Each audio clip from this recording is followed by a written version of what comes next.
Okay जी, welcome back. अच्छा, सो I was telling you कि भाई ये वो रिस्क हैं जिनके बारे में हम एक बात ये करते हैं कि अननोन अननोन की बात हो रही थी कि यार इट इज क्वाइट पॉसिबल कि हमारा वो रिस्क सिर्फ मेरे माइंड में ना आया हो। बारिश का रिस्क हर कोई आइडेंटिफाई कर लेता है, लेकिन हो सकता है ये मेरे माइंड में ना आया हो एज अ प्रोजेक्ट मैनेजर। तो अगर ये प्रोजेक्ट के ऊपर अकर कर गया तो मेरे लिए ये अननोन अननोन ही था। तो अननोन अननोन का मतलब ये नहीं है, सिर्फ ये नहीं है कि यार को बहुत ही ऐसा रिस्क है जो मैं कभी सोच ही नहीं सकता। ऐसा नहीं है। एनीथिंग जो आपने आइडेंटिफाई नहीं की और प्रोजेक्ट पे हो गई तो आपके लिए वो रिस्क अननोन ही था। अगर आप आइडेंटिफाई कर लेते कि मेरे प्रोजेक्ट पे ये भी हो सकता है तो वो नोन अननोन बन जाता।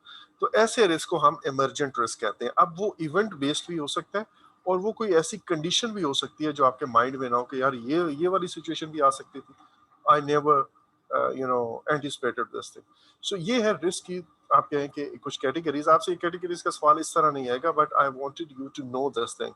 क्या नॉन इवेंट क्या होता है और इवेंट क्या होता है, वेरिएबिलिटी क्या होता है, एम्बिग्यूटी क्या होता है और अननोन भी, उसके बारे में I wanted you to have a clear concept. अच्छा, इवेंट बेस्ड जैसे हम ऑलरेडी रिस्क की जो डेफिनेशन है, इट मे और मे नॉट हैपन, वो जो हमने शुरू में बात की थी, तो ये वही है। उसके बाद आ जाता है वेरिएबिलिटी रिस्क। जैसे मैंने कहा कि वेरिएबिलिटी के अंदर हमें प्रोबेबिलिटी उसके होने की तो 100% है, लेकिन कुछ एस्पेक्ट्स परसेंट एक्टिविटी तो 100% फाइनल है, लेकिन वो ड्यूरेशन कितना होगा, कॉस्ट कितनी लगेगी, प्रोडक्टिविटी क्या होगी लोगों की, ये मुझे नहीं पता। तो इसके नतीजे में जैसे मैंने कहा कि एक रेंज ऑफ पॉसिबल आउटकम्स आती है, 10 से लेकर 20 दिन तक, 10 से लेकर 40 दिन तक कुछ भी हो सकता है। ठीक है, कोई भी ड्यूरेशन लग सकता है, because we are not uncertain. तो ये वेरिएंस या वेरिएबिलिटी आ गई। और इसी के बारे में हम बात कर रहे थे कि किसी तरह अगर ये वेरिएबिलिटी कम हो जाए तो हम अपना स्केड्यूल कंप्रेस करने में कामयाब हो जाते हैं। अच्छा, इसको हम कैसे, जैसे मैंने कहा कि इसकी हम टेक्निक पढ़ते हैं कि वेरिएबिलिटी रिस्क को आप कैसे हैंडल कर सकते हो। हम कोशिश करते हैं उन तमाम थ्रेड्स को जिसकी वजह से ये जो मैक्सिमम 40 डेज हो रहा है ना, ये कम हो जाए। मैं कोशिश करूंगा कि यार ये क्या रीजंस हैं, जो कौन सी वजूहत हैं जिसकी वजह से मैं कह रहा हूँ कि 40 डेज भी लग सकते हैं और कहने को 10 डेज भी लग सकते हैं। तो अगर मैं ये रिड्यूस कर दूं 40 डेज वाला चांस, एंड मैं एक्सप्लॉइट करूं या बढ़ा दूं ये जो 10 डेज वाला चांस है इसको, तो होगा क्या कि आई वुड उसमें भी अगर 10 वाला दिन ना भी हुआ तो 12 दिन 15 दिन तक ये हो जाएगा, और इधर 40 वाले को मैं कम करके नीचे ले आऊंगा 25 डेज तक। ठीक है, तो इस तरीके से मैं अपनी वेरिएबिलिटी रिस्क को एड्रेस करता हूँ या मैं अपनी वेरिएबिलिटी रिस्क को कम करने में कामयाब हो जाता हूँ। अब दूसरा है एम्बिग्यूटी रिस्क, जिसके बारे में जैसे मैंने कहा कि because of any reason, maybe use of technology या सिस्टम बहुत कॉम्प्लेक्स है, आपको ये नहीं पता कि यार ये काम कैसे करना है। जैसे मैंने कहा कि ये लाजमी नहीं है कि दुनिया में वो पहली दफा हो रहा हो, मे बी आप पहली दफा कर रहे हो। तो because of lack of your knowledge या अंडरस्टैंडिंग, आप के बारे में ये जो एम्बिग्यूटी होती है, किसी चीज के बारे में डाउट्स होते हैं, वो आते हैं। और फियर ऑफ अननोन आप कह लें कि वो आपके माइंड में होता है। अच्छा, अब इसको हम कैसे हैंडल करेंगे? सिंपल सी ये बात है कि अपनी एम्बिग्यूटी को दूर करें, अपनी इस कंफ्यूजन को दूर करें। और उसके लिए हम क्या कर सकते हैं? हम मल्टीपल तरीके कर सकते हैं। जैसे मैंने कहा, एक तरीका तो ये है कि यार आप आइटरेटिव अप्रोच पे आ जाओ, आप प्लान ड्रिवन करो ही ना, क्योंकि आपको पता नहीं है शुरू में कितना होगा। सो आप पहले रिक्वायरमेंट गैदरिंग अपनी डिटेल कर लो ताकि आपकी एम्बिग्यूटी खत्म हो जाए, आपको क्लैरिटी आ जाए। तो आप अपना वो जो लाइफ साइकिल अप्रोच है उसको चेंज कर लो।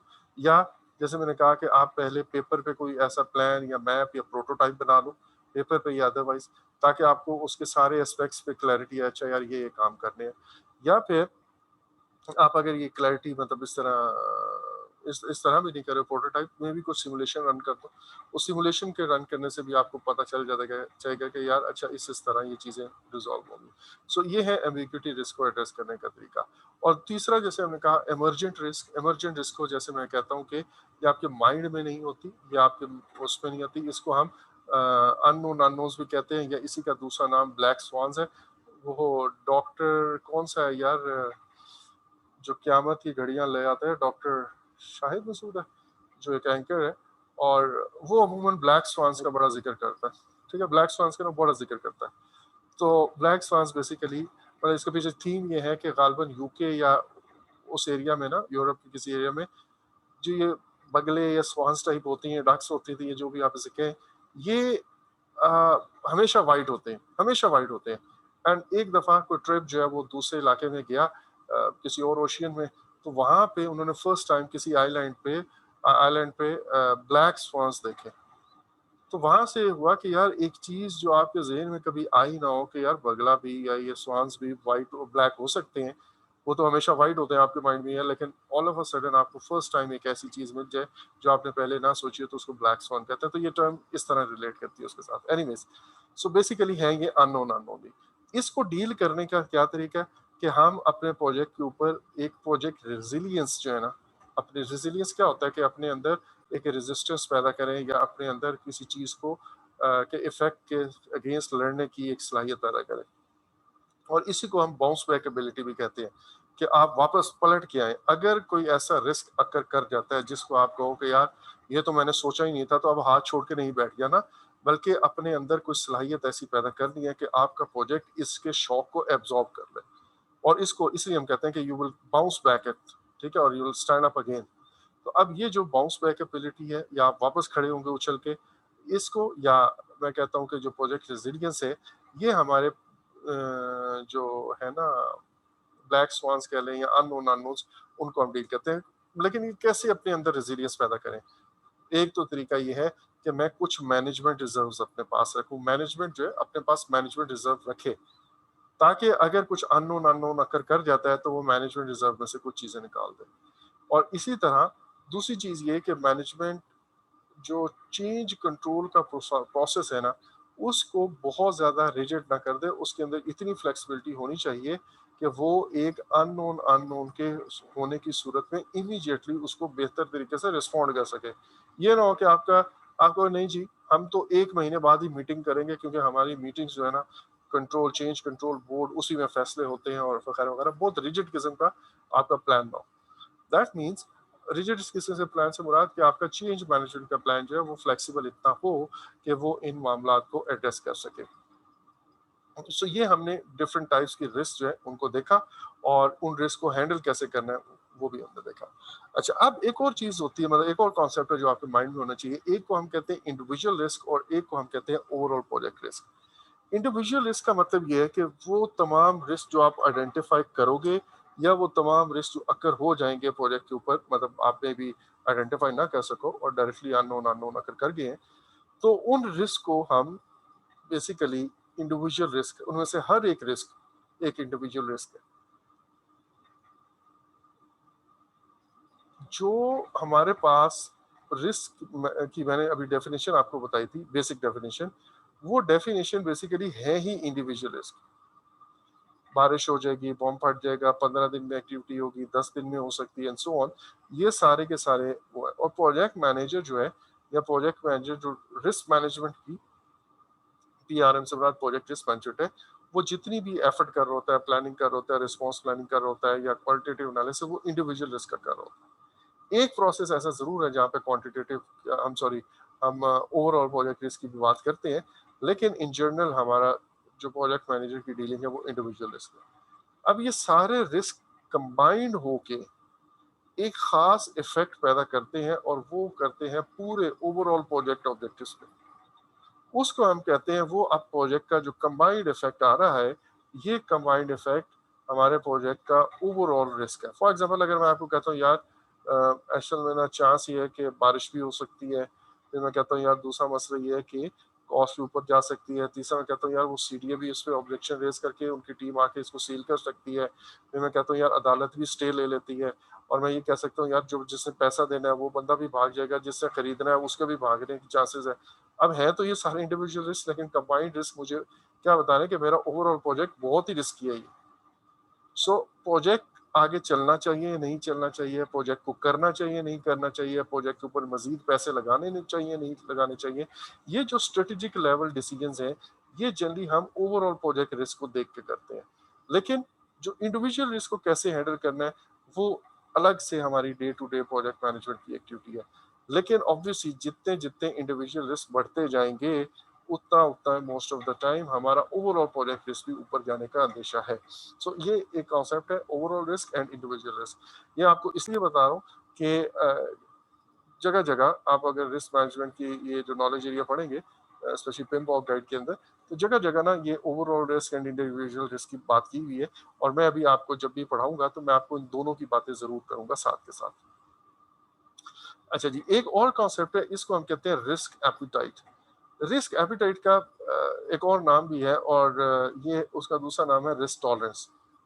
पहले एक्चुअली में रिस्क एपिटाइट कुछ और होती थी पुराने स्टैंडर्ड के अंदर, और रिस्क टॉलरेंस किसी और चीज को कहते थे, दो अलग अलग चीजें थी, लेकिन अब जैसे कि this is one in the same thing. मेरे ख्याल में उसकी वजह ये है कि प्रोजेक्ट मैनेजमेंट के अंदर जैसे अभी हमने कहा कि रिस्क पॉजिटिव भी हो सकता है।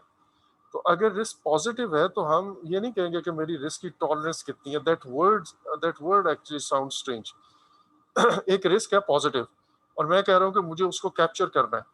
तो ऐसा टॉलरेंस तो हम ऐसी बात करते हैं कि यार एक रिस्क है, नेगेटिव रिस्क है, और मैं उसको किस हद तक बर्दाश्त कर सकता हूँ, टॉलरेट कर सकता हूँ।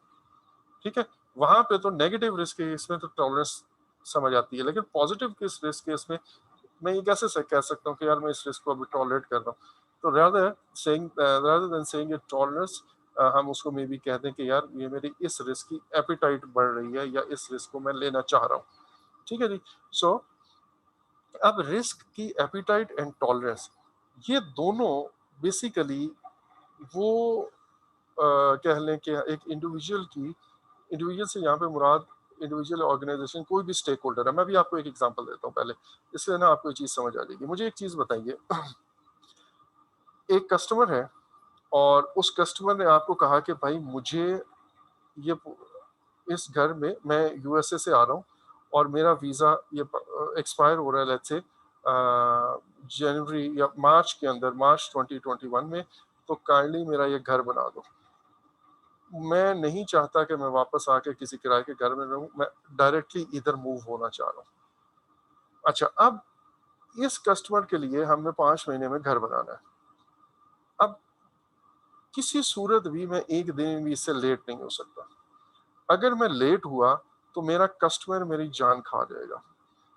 दैट मीन्स मेरे लिए या मेरे कस्टमर के लिए जो स्केजुअल प्रोजेक्ट ऑब्जेक्टिव है, स्केजुअल जैसे मैंने कहा डिफरेंट प्रोजेक्ट ऑब्जेक्टिव होते हैं, कॉस्ट में बनाना, उसको पूरा करना, क्वालिटी, इसी तरह स्केजुअल एक प्रोजेक्ट ऑब्जेक्टिव है। तो जो स्केजुअल के ऑब्जेक्टिव के बारे में ना, मेरा customer which is a stakeholder would be very touchy. वो उसे अगर मैं बताऊं ना यार 15 दिन लेट हो गया, तो वो कहेगा कि भाई मेरी 5 महीने बाद फ्लाइट है, पहले आप क्या चाहते हैं कि मैं एक घर 1 महीने के लिए किराए पे रहूं, पहले उधर रहूं, फिर उसके बाद सामान इधर शिफ्ट करूं। I won't do that. तो मेरा कस्टमर स्केजुअल के बारे में उसकी रिस्क टॉलरेंस बहुत कम होगी। लेकिन क्या इतना ही इस गिवन जो मैंने सिनेरियो बताया, कॉस्ट के बारे में भी वो इतना टची होगा? ऑब्वियसली इतना नहीं होगा। कॉस्ट के बारे में भी अगर मैं मजीद पूरे आपको चार्टर पढ़ाऊं तो आपको में भी अंदाजा हो जाए कि यार कॉस्ट के बारे में भी शायद वो टची हो सकता है, या स्केजुअल जितना टची ना हो। तो जैसे हम अज्यूम करते हैं कि कॉस्ट के बारे में थोड़ा सा फ्लेक्सिबल है, तो आई विल से कि यार उसकी जो कस्टमर की स्केजुअल ऑब्जेक्टिव पे रिस्क एपिटाइट है, या जो रिस्क टॉलरेंस है, वो बिल्कुल नहीं है। थोड़ा सा भी अगर स्केजुअल ऊपर गया, एक हफ्ता भी ऊपर गया, तो वो हमें उल्टा लटका देगा। लेकिन कॉस्ट के बारे में यस, वो थोड़ा बहुत फ्लेक्सिबल है। दैट मीन्स वो थोड़ा सा आपको रिलैक्स कर सकता है कॉस्ट के बारे में, तो उसकी रिस्क टॉलरेंस थोड़ी ज्यादा है फॉर द कॉस्ट। ठीक है, इसी एक एग्जांपल मैंने आपको एक चार्टर के अंदर से एक एक्सट्रैक्ट लगाया हुआ है, वो मैं थोड़ी देर तक दिखाता हूँ, और then we will talk about this. ठीक है, अगली स्लाइड पे वो। अच्छा, अब एक्चुअल में जो रिस्क एपिटाइट है ना, और रिस्क टॉलरेंस, ये ट्रांसलेट होती है या नजर आती है in terms of risk threshold. इसका क्या मतलब है? फॉर एग्जांपल, अगर मैं आपको ये कहता हूं कि मेरा अभी जो मैंने एग्जांपल दी, इस एग्जांपल, दानिश एंड जिशान आप लोग इधर ही हैं? जी सर।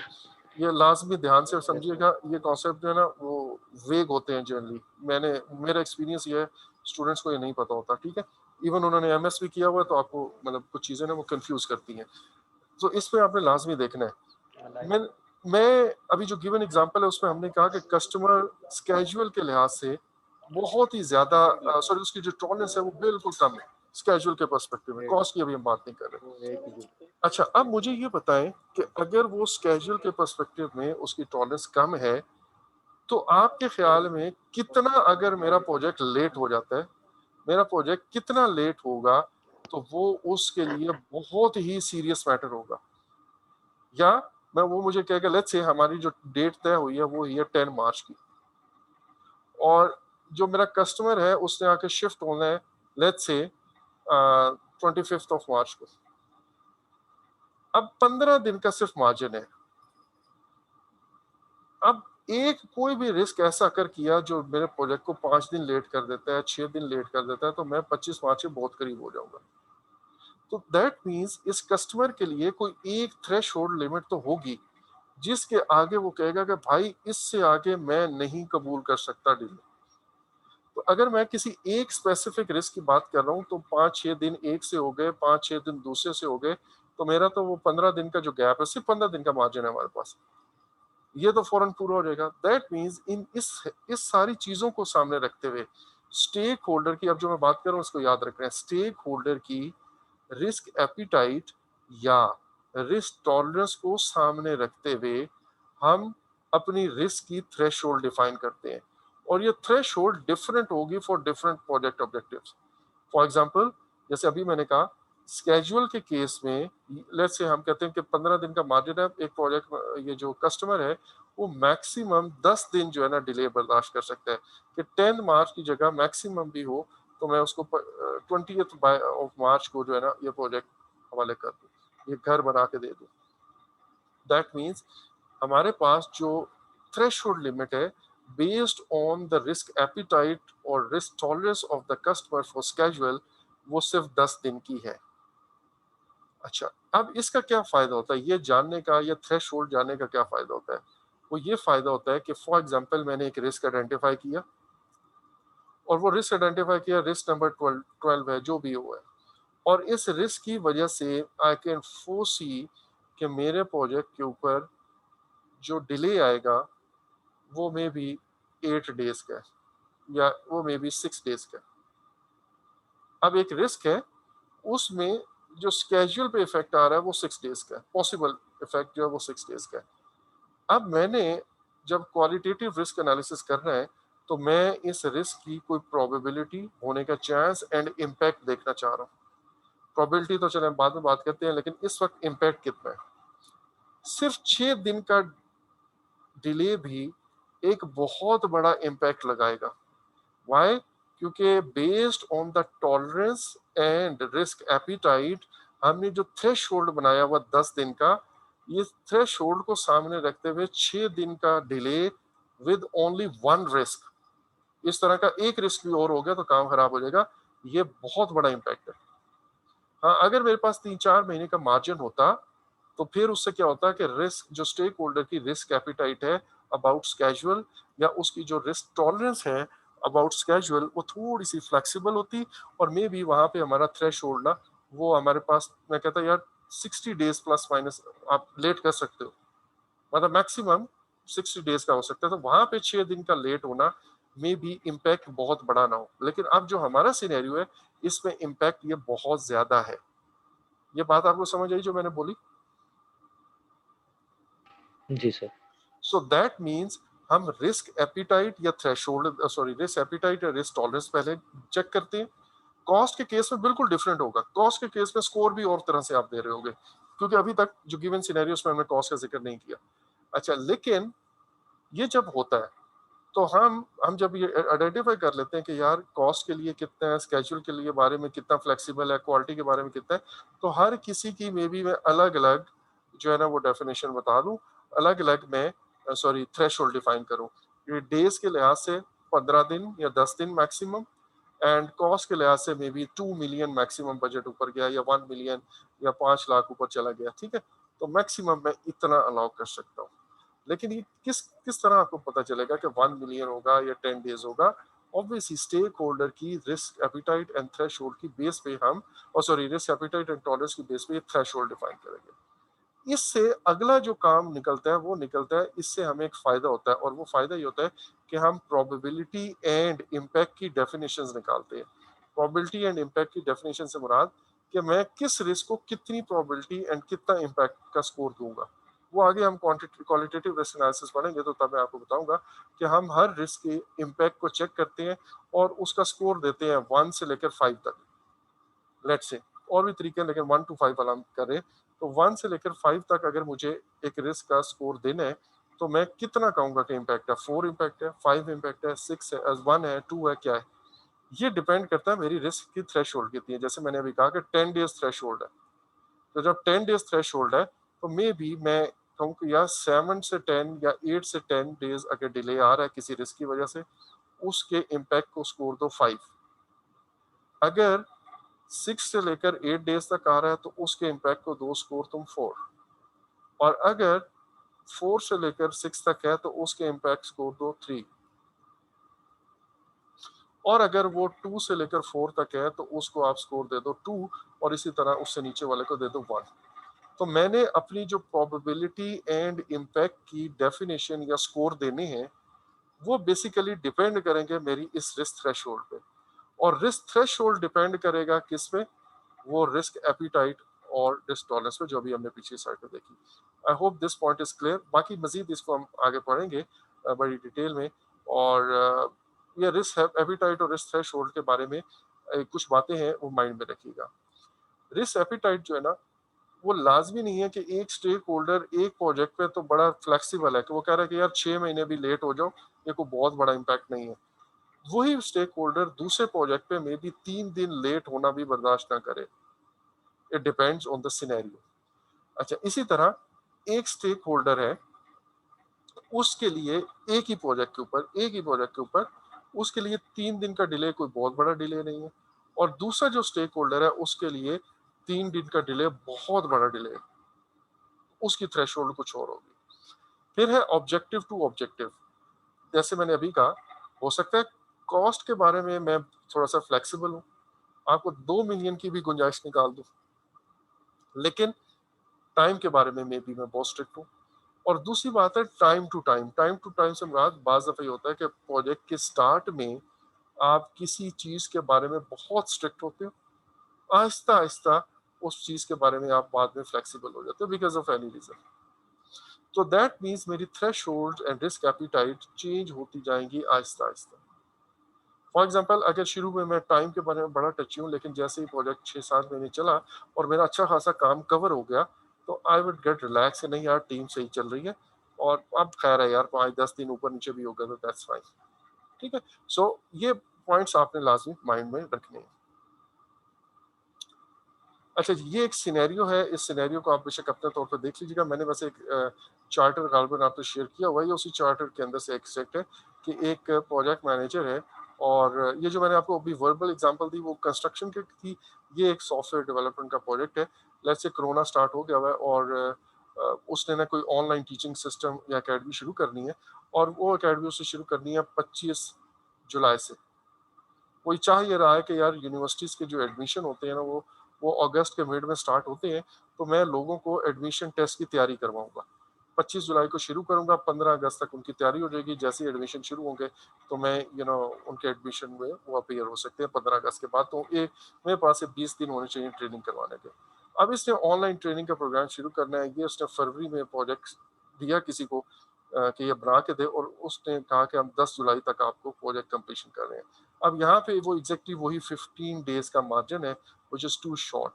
अगर अगर हमारा प्रोजेक्ट लेट हो जाता है और ये 25 जुलाई तक डिलीवर नहीं होता, तो कस्टमर को नुकसान इतना होगा कि अब वो जनवरी फरवरी तक वेट करेगा, जब अगले सेमेस्टर के एडमिशन होंगे। तो 6 महीने का उसका, आपका तो 15 दिन लेट हुए, लेकिन वो कस्टमर बेचारा 6 दिन उसको इफेक्ट होगा। तो इस सिनेरियो या इस चार्टर को देख के मुझे लगता है ये है, जब हम देखते हैं ना स्टेक होल्डर या ये कैसे डिफाइन करते हैं, हम अपने स्टेक होल्डर्स को यहाँ पे देखते हैं, और उन स्टेक होल्डर की आइडेंटिफाई स्टेक होल्डर में हम एक स्टेक होल्डर रजिस्टर बनाते हैं, और उस स्टेक होल्डर रजिस्टर में स्टेक होल्डर्स की थ्रेशोल्ड्स या स्टेक होल्डर्स की एटीट्यूड अबाउट द रिस्क या अबाउट डिफरेंट थिंग्स वो हम लिखते हैं स्टेक होल्डर रजिस्टर के अंदर। और वही चीज़ हमें अभी हेल्प करती है to define this this threshold limits. ठीक है। मैं वो चार्टर उठाऊंगा, मैं वो स्टेक होल्डर का रजिस्टर सामने रखूंगा, और उससे मुझे पता चलेगा। अच्छा, सो ये है हमारे पास जो कुछ बेसिक कॉन्सेप्ट थे, आपको लाजिम पता होने चाहिए। अब हमने रिस्क मैनेजमेंट के प्रोसेस शुरू करने हैं। रिस्क मैनेजमेंट के जो पहले प्रोसेसेस हैं कुछ, वो है हमारे पास प्लानिंग के अंदर ये 5। रिस्क मैनेजमेंट प्लान बनाना, रिस्क को आइडेंटिफाई करना, फिर हम रिस्क के ऊपर एक क्वालिटेटिव रिस्क एनालिसिस करते हैं और एक फिर क्वांटिटेटिव रिस्क एनालिसिस करते हैं कुछ रिस्क पे। हो सकता है बाज़ दफ़ा हमें कोई बहुत सीरियस नेचर का रिस्क ही ना आए और हम क्वांटिटेटिव रिस्क एनालिसिस ना करें, हम डायरेक्टली रिस्क रिस्पॉन्स प्लानिंग पे चले जाएं। ये सब का सब तो है प्लानिंग वाला नॉलेज एरिया। उसके बाद एग्जीक्यूटिंग में जो जो रिस्क अकर किया गया होगा, जिसका हमने प्लान बनाया होगा, वो हम रिस्क रिस्पॉन्स प्लान इंप्लीमेंट करते जाएंगे साथ के साथ। फिर है मॉनिटर रिस्क, और मॉनिटर रिस्क के अंदर हम कल भी गालबन इस पे हमारी बात हुई थी, हम ये मॉनिटर करना चाहेंगे कि क्या हमने रिस्क आइडेंटिफिकेशन ठीक की, क्या हमारा क्वालिटेटिव एनालिसिस ठीक था, क्या हमारे क्वांटिटेटिव एनालिसिस में जान थी, क्या हमारे रिस्पॉन्स प्लान इफेक्ट हो रहे हैं और ठीक थे, और अगर वो ठीक तरह से हो रहे हैं तो क्या इंप्लीमेंट भी ठीक हो रहे हैं या नहीं हो रहे हैं, एंड सो ऑन। और इसी तरह अपनी मॉनिटरिंग एंड कंट्रोलिंग एफर्ट को भी हम मॉनिटर इसके अंदर ही देखेंगे। सो ये हैं कुछ processes that I wanted you to know. Now let's study the overall flow of this risk management, और वो हम करेंगे ब्लैंक स्क्रीन पे। ठीक है जी, जस्ट गिव मी 2 मिनट्स। मैं इसको म्यूट कर रहा हूँ और पॉज कर recording and will resume from the same point. ये मेरा गला बिल्कुल ड्राई हुआ, just give me 2 minutes. So now we are going to study the flow or the method, overall मतलब flow of the risk management process। सबसे पहली बात, हम एक प्लान बनाते हैं, हमेशा की तरह हम एक रिस्क मैनेजमेंट प्लान बनाएंगे। इस रिस्क मैनेजमेंट प्लान में ज़ाहिर है बहुत सारी बातें होंगी, लेकिन और आई वुड रिक्वेस्ट यू कि एक मैनेजमेंट प्लान जो मैंने आपसे शेयर किया हुआ उसको एक दफ़ा क्विकली देख लीजिएगा, आपको आइडिया होगा। वो प्लान लेटेस्ट तो शायद ना हो, बट स्टिल आपने देखना है, उसके अंदर में भी कुछ चीज़ें मिसिंग हो, बट स्टिल आपको आइडिया ज़रूर हो जाएगा कि अच्छा यार ये प्लान इस तरह बनता है। अच्छा, अभी यहाँ पे ना इस प्लान के अंदर कुछ इंपॉर्टेंट बातें हम लिखते हैं। मैं वो बातें आपको अभी यहाँ पे नहीं बता रहा, वो मैं अगले प्रोसेस से समझाता जाऊंगा और साथ साथ बताता जाऊंगा कि यार इस प्रोसेस को करने के लिए मैंने रिस्पॉन्स से कौन सी चीज़ उठाई है। तो उससे आपको ये भी आइडिया हो जाएगा कि प्लान के अंदर, सॉरी, मैंने प्लान से कौन सी चीज़ उठाई है, प्लान का भी आपको अंदाजा हो जाएगा कि इसके अंदर क्या कुछ होता है। सबसे पहले प्लान बनने के बाद हम क्या करते हैं, हम अपने रिस्क को आइडेंटिफाई करते हैं।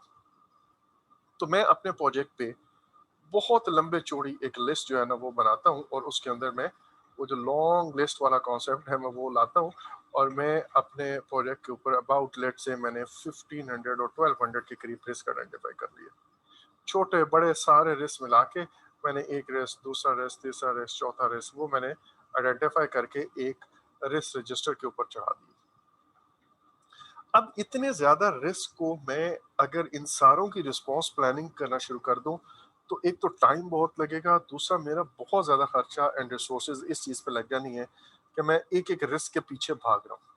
हर रिस्क इस काबिल नहीं होता कि मैं उसको हैंडल करूं 100%, या उसको खत्म करने की कोशिश करूं 100%। सो सबसे पहला काम मेरा ये होगा कि रिस्क आइडेंटिफाई कर लेने के बाद कि यार मैं इन रिस्क को ना जरा किसी तरह क्वालिफाई करूं।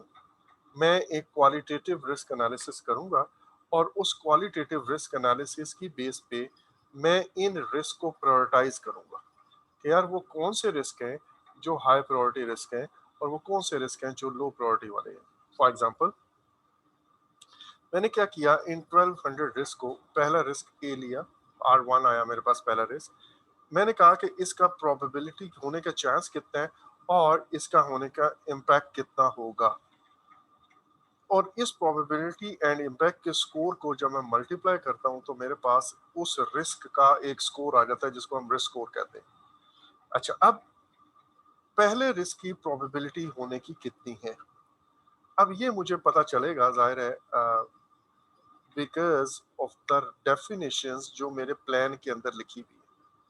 कि क्या ख्याल है आपको, किस टाइप की सिचुएशन हो तो आपने रिस्क की प्रोबेबिलिटी 1 रखनी है, किस टाइप की आपके प्रोजेक्ट के ऊपर, सॉरी, रिस्क की किस कौन सी सिचुएशन हो तो हम कहेंगे कि यार इसके होने का चांस जो है ना वो इतने परसेंट है।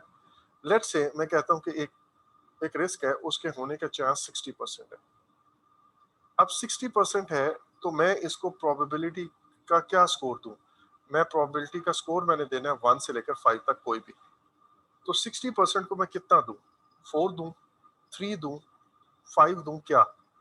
इसके लिए ज़ाहिर है हर बंदे की अपनी अंडरस्टैंडिंग होगी, और वो ऐसा हो सकता है कि एक बंदा 80% को जो है ना 4 स्कोर दे रहा हो और एक बंदा 70% को भी 5 स्कोर दे रहा हो। तो इस चीज़ को अवॉइड करने के लिए हम अपने रिस्क मैनेजमेंट प्लान के अंदर ये डिफाइन कर देते हैं कि कितनी प्रोबेबिलिटी हुई तो आपने कितना स्कोर देना है। ठीक है, तो प्लान से हम ये चीज उठाते हैं। लेट्स से इस रिस्क की R1 की होने की प्रोबेबिलिटी 60 है, और प्लान के अंदर ये लिखा हुआ है कि अगर आपकी प्रोबेबिलिटी जो है वो 60 से लेकर 70 तक है तो आप प्रोबेबिलिटी को 3 स्कोर दें। उस प्लान से मैं ये चीज उठा लूंगा। इसी तरह अब इम्पैक्ट कितना है, तो इम्पैक्ट के लिए पहली चीज मैं ये देखना चाहूंगा कि यार मेरे पास अगर लेट्स से इसका इम्पैक्ट हो रहा है कॉस्ट पे, तो अगर ये प्रोजेक्ट ये रिस्क अगर करता है और मैं कहता हूँ उसकी वजह से मेरा बजट 3 लाख रुपए ऊपर चला जाता है, तो अब 3 लाख ऊपर जाने पे मैं कितना इम्पैक्ट कंसीडर करूँ। हो सकता है किसी क्या कहते हैं स्टेक होल्डर के लिए 3 लाख का इम्पैक्ट 5 करोड़ के बराबर हो, लेकिन एक और स्टेक होल्डर है जो करोड़ों में खेलता है, मतलब यहाँ पे पर्टिकुलर प्रोजेक्ट के ऊपर उसकी पावर्स या उसकी डीलिंग करोड़ों में है, तो वहां पे वो मे बी 3 लाख को वो वाला स्टेक होल्डर 3 स्कोर दे। सो अगेन ये चीज हम बताएंगे उनको इन द प्लान कि कितना अगर आपको कॉस्ट की टर्म में इम्पैक्ट आता है तो आपने इम्पैक्ट का स्कोर 1 से लेकर 5 तक कितना देना है। ये भी इसको हम कहते हैं प्रोबेबिलिटी एंड इम्पैक्ट की डेफिनेशंस, ये मेरे प्लान के अंदर होती हैं। अच्छा, अब लेट्स से वो कहता है अगर 3 लाख हो तो आप इसको 5 स्कोर दे दें, और मैं ये कहता हूँ कि ओके फाइन, अब जो मेरा पहला रिस्क है इसका रिस्क स्कोर जो है ना 3 × 5 15 आ गया। इसी तरह एक दूसरा रिस्क है, वो ये इसने कॉस्ट को इफेक्ट किया था, वो मे बी स्केड्यूल को करे। तो इसका मतलब है मेरे प्रोजेक्ट के ऊपर ये भी डिफाइन होना चाहिए कि कितने दिन का या कितने वीक्स का या कितने मंथ का डिले हो तो मैंने 5 स्कोर देना है इम्पैक्ट का, कितने मंथ का पॉसिबल डिले हो तो मैंने 4 देना है, कितने पे मैंने 3 देना है, कितने पे मैंने 2 देना है। तो ये भी probability and impact definition for cost, probability and impact definition for schedule, probability and impact definition for quality, और इस तरह की मल्टीपल जो भी आपके वो ऑब्जेक्टिव्स हैं सबका एक गाइडलाइन मैं जरूर अपने प्लान के अंदर दूंगा।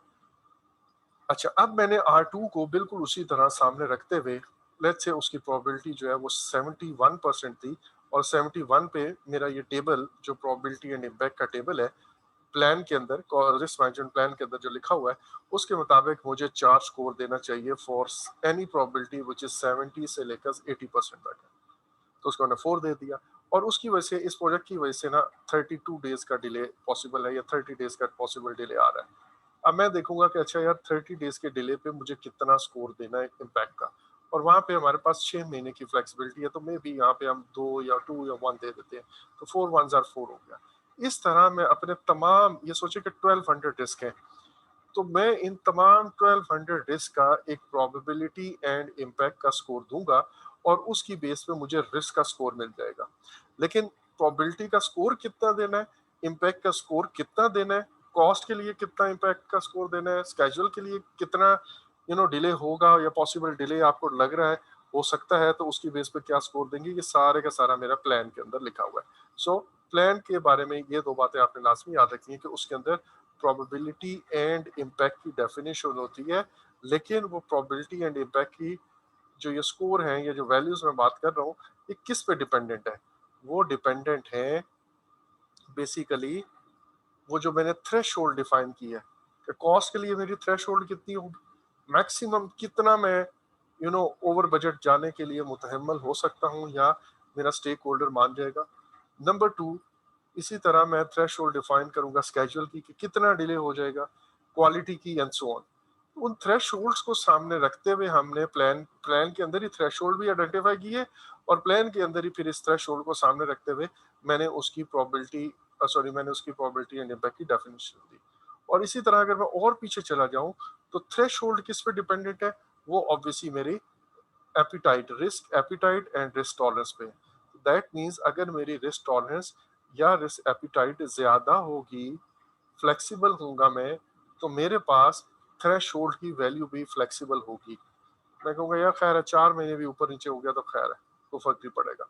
और अकॉर्डिंगली ये जो मेरे प्रोबेबिलिटी एंड इम्पैक्ट का स्कोर है, स्पेशली इम्पैक्ट का स्कोर, वो डिफर करेगा।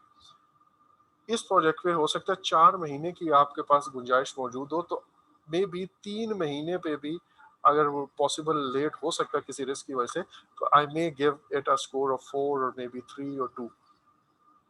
सो इस तरह मैं अपने तमाम रिस्क को एक दफा उनके स्कोर लगाऊंगा प्रोबेबिलिटी एंड इम्पैक्ट का, and again my plan would help me in this. और प्लान के अंदर मैं बार बार कह रहा हूँ, थ्रेश होल्ड को सामने रखते हुए मैंने अपनी प्रोबेबिलिटी एंड इम्पैक्ट की डेफिनेशन बनाई। और थ्रेश होल्ड मैंने कहाँ से निकाले, वो मैंने जो स्टेक होल्डर की risk appetite and risk tolerance है उनको सामने रखते हुए। सो अभी 1200 के करीब रिस्क आइडेंटिफाई किए। सारे रिस्क को मैं हैंडल नहीं कर सकता या नहीं करना चाहता, तो मैं क्या कहता हूँ कि यार मैं अपने रिस्क को प्रायोरिटाइज कर लूँ। तो अब जैसे मैंने भी कहा, प्रायोरिटाइज करने का क्या मतलब है, मैंने उनके प्रोबेबिलिटी एंड इम्पैक्ट को स्कोर बनाया और रिस्क 3 रिस्क 4 रिस्क 5 इस तरह करता गया। और मैंने फिर ये देखा कि यार कितना स्कोर होगा, तो मैं कहूंगा कि यार ये हाई प्रायोरिटी, लेट्स से अगले का स्कोर 16 है, उससे अगले का 15 है, देन उसके बाद एक और आ जाता है उसका स्कोर 9 है, फिर और एक रिस्क आ जाता है उसका स्कोर 20 है, एक और आ जाता है उसका स्कोर 25 है। तो 1200 रिस्क आइडेंटिफाई किया, सारों के रिस्क के स्कोर निकाल लिए। तो कितना स्कोर अगर मेरा रिस्क का हो, तो मैं उस रिस्क को हाई प्रायोरिटी रिस्क कहूंगा। व्हाट डू यू थिंक, कितना स्कोर हो तो मैं इसको हाई प्रायोरिटी कहूँ? क्या ख्याल है जी? डिपेंड करता है कि कितनी हमें लिमिट अलाउ की गई है रिस्क थ्रेशोल्ड के हाँ पास। हाँ, बेसिकली वही अगेन वही थ्रेशोल्ड, वही टॉलरेंस मुझे गाइड करेगी कि क्या करना है। तो इसके लिए भी प्लान के अंदर आप एक चीज डिफाइन करते हो। प्लान के अंदर हम एक चीज बनाते हैं जिसको आप कहते हो प्रोबेबिलिटी एंड इम्पैक्ट मैट्रिक्स। उस मैट्रिक्स में हम क्या करते हैं, एक जर्नी से अभी आपको यहाँ पे बना देता हूँ। आई जस्ट वांट कि आपको सारे रिस्क मैनेजमेंट में इसी तरह पढ़ाऊँ और फिर स्लाइड्स पे जो है ना सिर्फ बताता चला जाऊँ कि ये देख लीजिए ये वो चीज़ है, ठीक है। अब मैं यहाँ पे इसको डिलीट कर रहा हूँ। ये आपको समझ आ गई कि इस तरह कुछ रिस्क होंगे जिसपे 15 4 16 20 25 स्कोर होगा। अब मैंने उनको let's say descending order off score में लिखना है। पहले मैं देखूंगा कि जिनके 5 इंटू 5 वाली प्रोबेबिलिटी है 25, फिर मैं कहूंगा कि यार जिनकी 5 इंटू 4 या 4 इंटू 5 है 20 स्कोर है, वो वाले रिस्क लिखो।